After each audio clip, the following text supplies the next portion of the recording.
Hi everyone, I've just rushed out to the motorhome from the house and it's absolutely pouring down, but we thought we'd come out and do an introductory video. We've posted a few videos now, so we thought it was about time we introduced ourselves. I'm Nikki, that's Dave, and we thought we'd let you know how we got into motorhoming in the first place, so I'll let you take over, Dave. Like most people, we started off camping in a tent for quite a few years with our kids when they was younger. Then in 2011 we bought our first caravan, which was a small single axle 4-berth Bailey Discovery Avalon. That was quite good, you know. We used to go out weekends only. We only sort of went out in the sort of summer 6 months, you know. We was fair weather campers, as they used to say. But then we soon progressed on to a bigger caravan. We had the first one for about 18 months, and then we moved on to a Bailey Pageant Provence, which was a double dinette van, as I used to say. We had for a year. And then we changed it for an Aldis. Yeah, but that was a good caravan because our son was still young at the time. So we used to plonk him up one end and he'd have his PlayStation set up and we could have our lounge and bed up the other end. So it was really good. Yeah, and we then, you know, realised we wanted something a little bit more modern, a little bit newer. So we bought an Aldis Avanti van, which was the same size and everything. It was a double end, exactly the same layout. But unfortunately we used that twice and it went badly wrong. So we did actually take it back to the dealers, and we decided to let go of that van because Aldis wanted to take it back to the factory up in Newcastle way, I believe, where the factory is. So we didn't want to be without a van for, you know, months and months and months. So we decided to chop that van in, and we bought it was used, it was 3 years old. We bought a Sterling Elite Emerald, which actually turned out to be our most favourite caravan. Yeah. It was nice big end washroom, 2 big parallel sofas, and it had a dinette for the 3rd and 4th beds if you wanted them. Yeah, we used to use the duvets on the parallel seats and just sleep on the sofas like that, didn't we? Yeah, so we had that one, actually. That was our longest van that we've ever had to date, and that was 3 years, until a Romanian lorry decided to scrape down the side of it.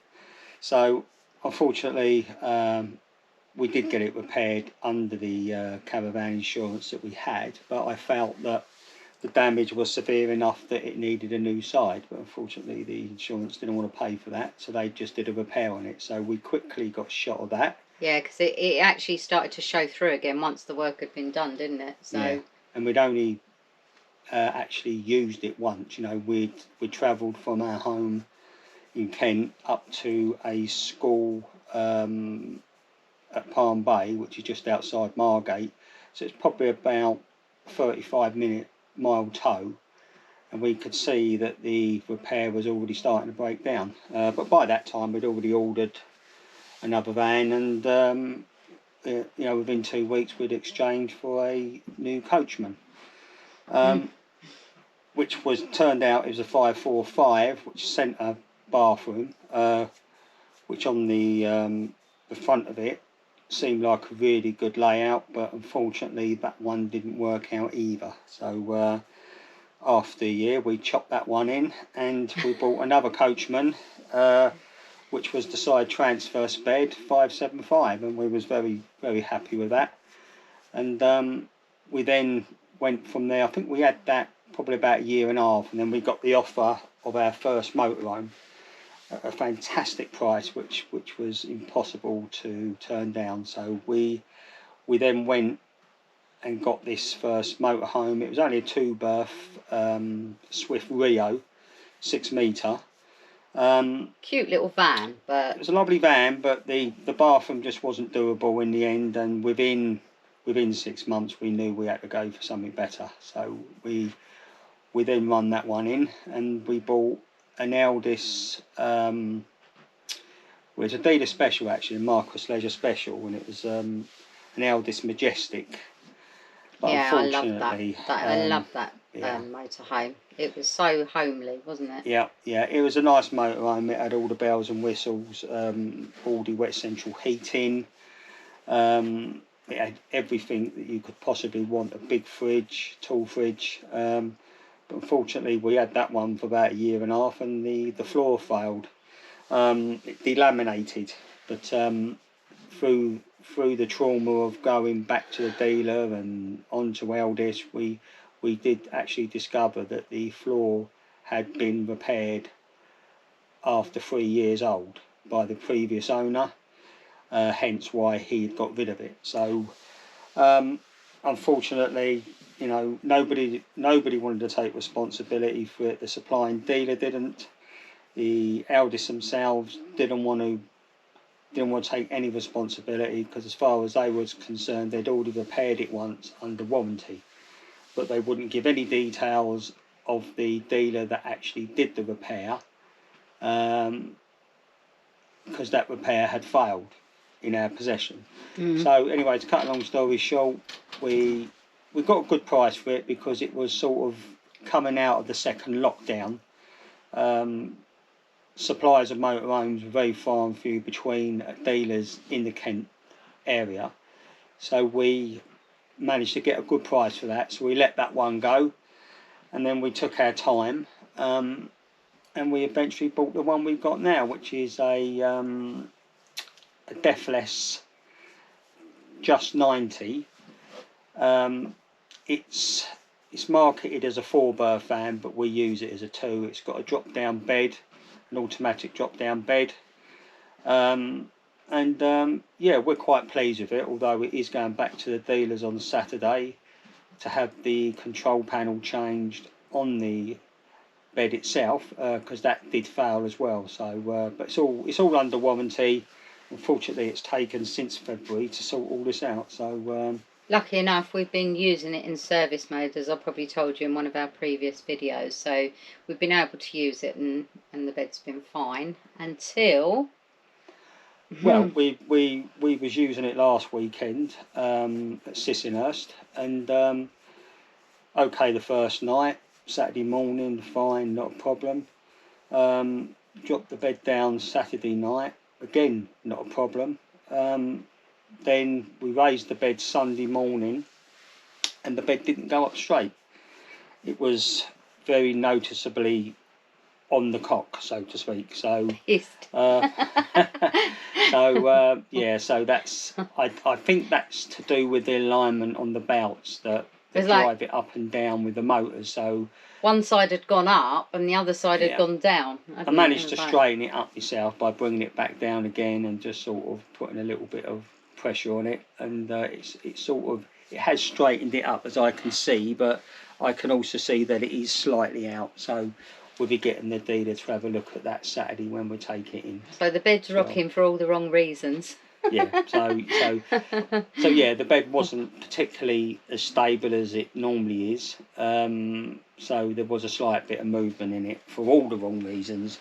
So so that will be going in. But other than that, really pleased with the van. Yeah. It's German built, and I'm under the impression that you can't beat a bit of German build quality. We've had no real issues with stuff falling off or screws falling out. So we've been quite pleased with it so far. I think this works for us because you get a lot of living space because the bed is up in the roof, and obviously with Hector, our dog, that's how we got our name, the Hectors. He commands quite a lot of space, doesn't he? And it gives us the fallback bathroom as well. Yeah, it's like a lot of motorhomes and caravans. If you want the comfort of a fixed bed, it does demand a lot of the space within the van, caravan or motorhome. But this gives us the comfort of a fixed bed, because it is a very lovely, comfortable bed, I must say. Definitely. and in daytime mode it's up out the way, and it opens up the living space quite considerably. The van's only 7 metres in length, but we've got a really nice bit of living space. We've got a lovely end washroom and a garage.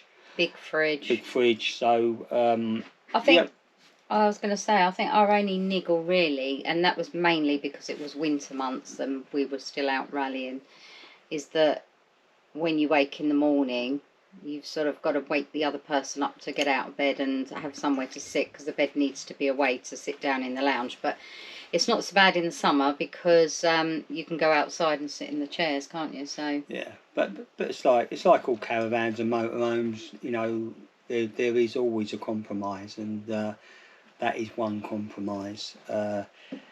Not too bad, you know. I mean, as I said, the bed's very comfortable. When it's in day mode, it doesn't get in the way. It doesn't take any space up. So yeah, all in all, we are very, very pleased with it so far. But I'm still on the lookout for another one. He always is. That's a Dave thing. So you'll get used to that. Yeah.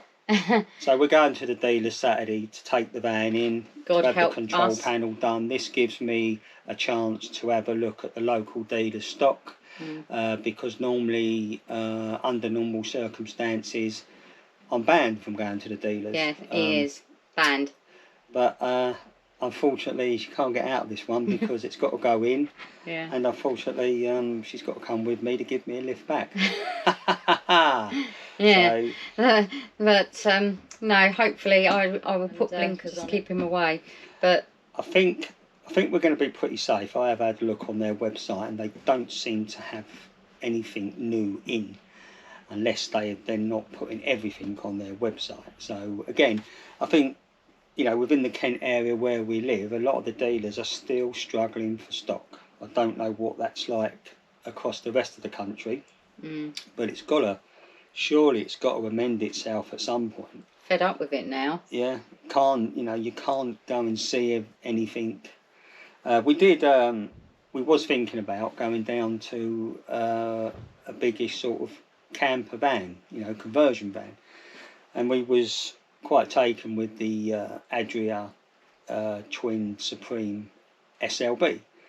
So much so that we actually put a deposit down on a van they had coming in end of July, August from Adria, but couldn't actually see one because they didn't have one in stock. So we shot up to the February NEC show, which lucky enough Adria had one on their stand, and I think it was Brownhills had one on their stand as well, so we was able to see it in the flesh.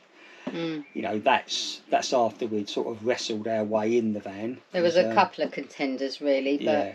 Well, the main one that we wanted to look at was the Malibu Charming van, but you can't get one of them for love nor money, because they're just not. There's not many dealers in the country anyways, and nobody's got any stock. As soon as they get one on the forecourt, it's gone.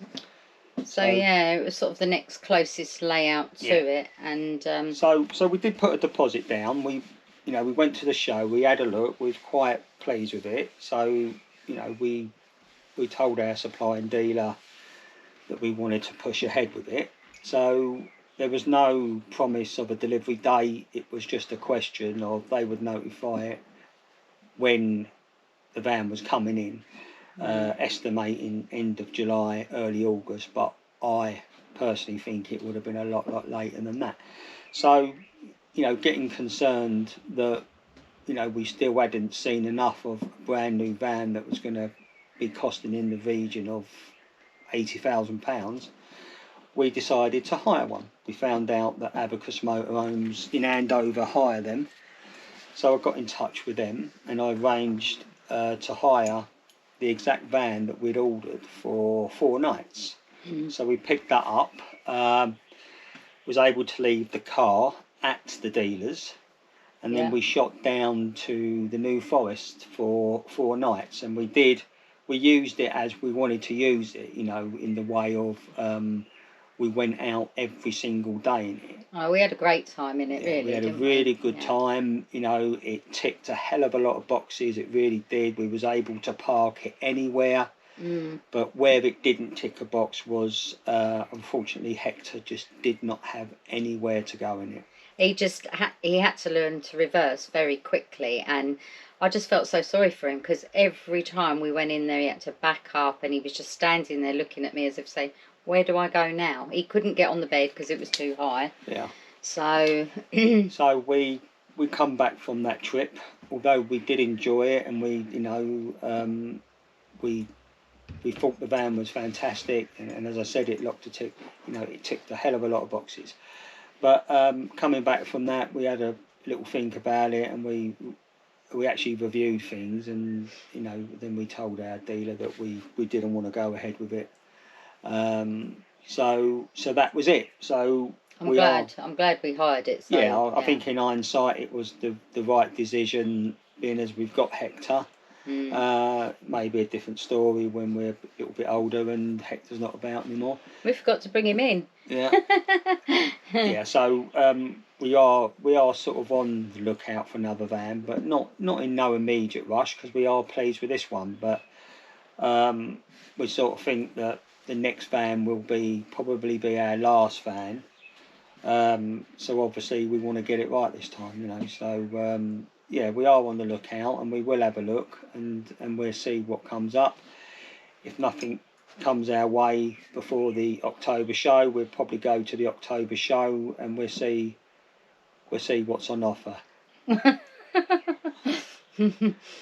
Guarantee we'll be going to the October show, unless I get one before. But then we might go to the October show anyway. So, but we'll see, you know. We'll see. Yeah. But yeah, so that's just a bit about ourselves, and obviously we'll update you once we've been to the dealers, taken the van in, and what's going to happen. Hopefully they're not going to have it too long. No. Well, they're saying that, you know, we drop it in Saturday and we'll pick it up the following Saturday. But the only thing, obviously, they don't know about at this stage is that the bed has gone up, not level. So I'm not too sure what's going to be involved with putting that right. It's all still under warranty, so obviously, you know, we want it put right. It's a bit embarrassing actually, because we have only slept in it. I don't want them to think we've been having vigorous humpy bumpies in it.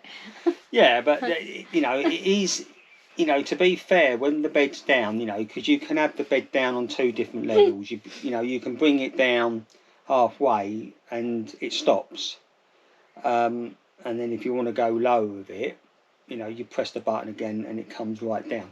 We actually use it with it right down, so that the base of it is touching the two parallel seats, because obviously we don't want to be trying to get up a ladder, especially when we've sort of been out with friends in the evening and we've had one too many lemonades, so to speak. So I think getting up a little ladder, although it is a little ladder, would probably be a little bit dangerous. So I tend to just use, because being short, I still need a step, so I just use one of these collapsible fold-up steps, don't I? So, yeah. Yeah, so, you know, going forward with the channel, we'll be sort of doing, you know, quite a few more videos, arranging, you know, a lot of the videos will be on our meets and our travels in the motorhomes.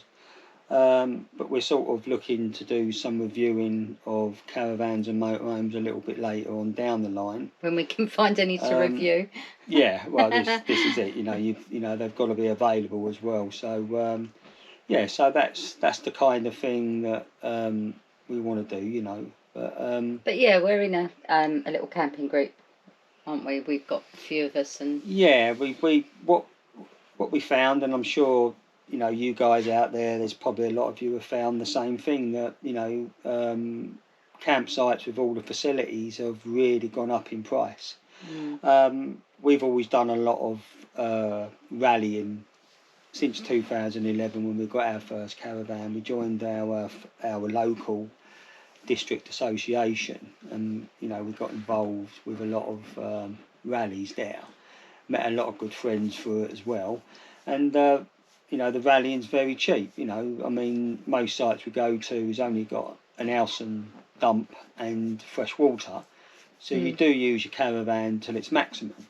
So so obviously layouts are quite important, you know, to people that do rallying. But It's off grid, isn't it? We use Yeah. solar. a lot of it's mainly. off grid. You know, we all have solar panels, and you know, providing you've got the right wattage solar panel, and you've got, you know, plenty of good battery power. When we bought this one, we had a second leisure battery installed, and we've never really had a problem with you know, batteries going down as such. Really, I mean, to be fair, we don't really sit watching telly all day, No. though, do we? So. no, that's the one thing that will chew the juice from your batteries is a telly. It doesn't even matter if it's a 12-volt low consumption battery. It will still pull the juice if you use it too much. We have got one, but we have got one, but it's never really used, you know, because we meet up with our friends, and you know, we sort of socialise, especially in the summer months. We can sit outside, enjoy the weather, get together with some friends, you know. So so yeah, that's, you know, for those that don't know anything about, you know, off-grid camping, try it. You know, it's not as, you know, it's not as undoable as you think. You know, it's really the only thing that we can't use in this van, not that we've got one anyway, is a microwave. Everything else works on 12 volt, and the way the batteries are going these days with lithium batteries and all the inverter stuff that goes with it, a lot of people are finding that they can get away with camping off-grid quite easily, and it's so much cheaper than commercial camping. Because if they're members of the camping and caravan club, in our local area, I guess they could apply. If you're, I mean, most people are members of the camping and caravan club and the caravan and motorhome club. So as part of that membership, that gives you access to your local district association, which is social camping off-grid. So it doesn't cost you anything extra. You just have to find out where your local meets are and go along and join in, you know. You know, we've met a lot of good friends through social camping through the years, and we're still very good friends with them, you know. So that's what I'm saying. So if they was in our area and members of the club, they could perhaps. Yeah, there's district associations of the Camping and Caravan Club all through the country. If you look on your membership cards, it will actually say on your membership card which district association you are associated with in your postcode. So those that haven't tried it, I would recommend trying it. Definitely. It is so much cheaper than commercial camping. It was a bit nerve-wracking the first time we ever went out. We didn't know quite what to expect, but... Well, we didn't have a solar panel. The first weekend that we went out on a rally, rallying was recommended to us by someone. First weekend we went out, we didn't even have a solar panel. You know, all we had was the leisure battery, which was fully charged, but we was only staying for 2 nights.